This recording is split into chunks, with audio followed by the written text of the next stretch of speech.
ఇప్పుడు సినిమా ఇండస్ట్రీలో ఒక కొత్త ట్రెండ్ కనిపిస్తోంది. భారీ బడ్జెట్లు, పాన్ ఇండియా రిలీజులు, గ్రాండ్ సెట్లు, టాప్ హీరోలు, హై ఎండ్ గ్రాఫిక్స్. కానీ ఈ హంగామా మధ్య అసలైన హృదయమైన కథ పక్కకి నెట్టబడుతోంది.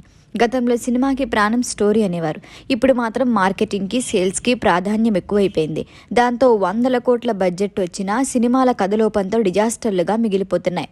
అయితే అదే సమయంలో మంచి కథతో రూపొందిన చిన్న సినిమాలు ఆడియన్స్ మనసులు గెలుచుకుంటున్నాయి. ఈ కోవలోకి వస్తుంది సో ఫ్రమ్ సో.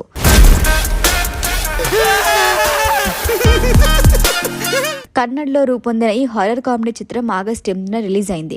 తెలుగులో దీని మైత్రి మూవీ మేకర్ సమర్పించగా పెద్ద హైప్ లేకుండా వచ్చిన సినిమా మొదటి రోజే స్ట్రాంగ్ మౌత్ టాక్ని తెచ్చుకుంది.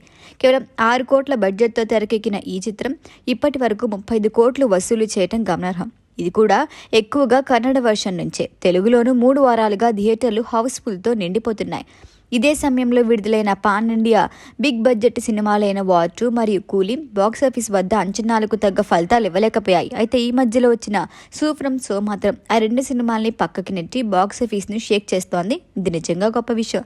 జేపీ తుమినాడ్ దర్శకత్వంలో వచ్చిన ఈ సినిమాలో జేపీ తుమినాడ్, షనిల్ గౌతమ్, రాజ్ బి శెట్టి, ప్రకాష్ తుమినాడ్, సంజయ్ ఆరకేలు కీలక పాత్రలు పోషించారు. నిర్మాతలుగా శశిధర్ శెట్టి, బరుడా, రవిరాయ్ కైలాస, రాజ్ బి శెట్టి ఉన్నారు. తెలుగులో మైత్రి మూవీ మేకర్స్ రిలీజ్ చేశారు.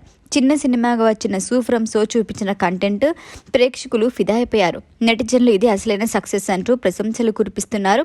ఇది మరొకసారి నిరూపించింది కథే కింగ్ అని. ఈ వీడియో కనుక మీకు నచ్చినట్టయితే లైక్ చేయండి, షేర్ చేయండి, సబ్స్క్రైబ్ చేయండి. అలాగే పక్కనే ఉన్న బెల్ ఐకాన్ని క్లిక్ చేయండి.